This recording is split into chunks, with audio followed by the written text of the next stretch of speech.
concepts. So this is the generations of computers which I thought of sharing to you.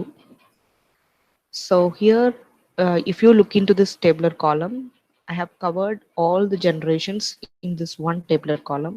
One is the first generation, next second, third, fourth, and fifth, right? So the first row will show you the period. So it tells us first generation was used in 1940s.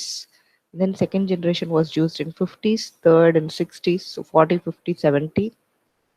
So fifth is the current 21st century computer, right? So what is the circuitry? Circuitry means, see how it is made up of, what's there inside the computer. So அதை சொல்கிறதுக்கு அதுதான் வந்து சர்க்கியூட்ரின்னு சொல்கிறோம். So அதில் பார்த்தீங்கன்னா first generation 1940s vacuum tubes வச்சு தான் வந்து அதை கன்ஸ்ட்ரக்ஷன் பண்ணியிருந்தாங்க. அதுக்கப்புறம் டிரான்சிஸ்டர்ஸ் யூஸ் பண்ணியிருந்தாங்க. அதுக்கப்புறம் integrated chips. So next coming to micro processor. Micro processor is your we studied about 8085, right? Digital electronics.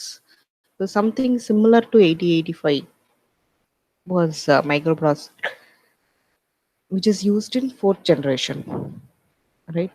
So if you are well versed with digital electronics, then you can easily understand what is integrated chips and microprocessor. And later on, now in today's world, we are using ultra large scale integration technology, right? So this is about the circuitry. So third row is about memory capacity. So how much you will be able to store in your computer. So that is told by the memory capacity. So if you can start from your first generation, it is in only kilobytes. Later on, it slowly improves. And today, you can store in gigabytes, I guess. So that's the capacity of your memory capacity of your today's computer. And processing speed. So how fast you can get the work done. இன்னைக்கு கம்ப்யூட்டர்லாம் பார்த்தீங்கன்னா multi டாஸ்கிங்லாம் வந்து ரொம்ப ஃபாஸ்ட்டாக பண்ண முடியுது. So that's the advancement of the technology, computer technology. Programming languages வந்து not just Java. இங்கே பார்த்தீங்கன்னா சிலேருந்து மெஷின்லேருந்து ஆரம்பித்து சி ப்ளஸ் ஜாவா வரைக்கும் தான் வந்து ஃபோர்த் ஜென்ரேஷன். இன்னைக்கு கரண்ட் டெக்னாலஜியில் high level languages, neural networks தான் வந்து the advanced programming languages.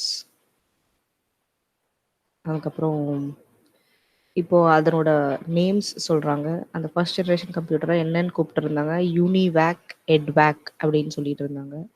அதுக்கப்புறம் செகண்ட் ஜென்ரேஷன் பார்த்தீங்கன்னா ஐபிஎம் 360 சீரீஸ், 19000 சீரீஸ்லாம் வந்து தேர்ட் ஜென்ரேஷன். அதுக்கப்புறம் வர அந்த ப்ராசஸர்ஸ் ஃபோர்த் ஜென்ரேஷன்லாம் பார்த்தீங்கன்னா பென்டிஎம் சீரீஸ் இருந்துச்சு. ஸோ அந்த பென்டிஎம்லாம் யூஸ் பண்ணது எல்லாமே வந்து ஃபோர்த் ஜென்ரேஷன் கம்ப்யூட்டர்ஸில். அப்புறம் தேர்ட் ஜென்ரேஷன் பார்த்தீங்கன்னா இப்போ ஆர்டிஃபிஷியல் இன்டெலிஜென்ஸ், ரோபோட்டிக்ஸ்லாம் வந்து அந்த ப்ராசஸர், அந்த ஃபோர்த் ஜென்ரேஷன் ப்ராசஸரை வந்து நம்ம யூஸ் பண்ணுறோம். ஸோ கம்ப்யூட்டர் வந்து எப்படி இருக்கும்னா ஆர்டிஃபிஷியல் இன்டெலிஜென்ஸ் இருக்கும், ரோபோட்டிக்ஸ் ஒர்க்கெல்லாம் வந்து பண்ணக்கூடிய கம்ப்யூட்டராக வந்து இந்த ஜென்ரேஷனில் இருக்குது.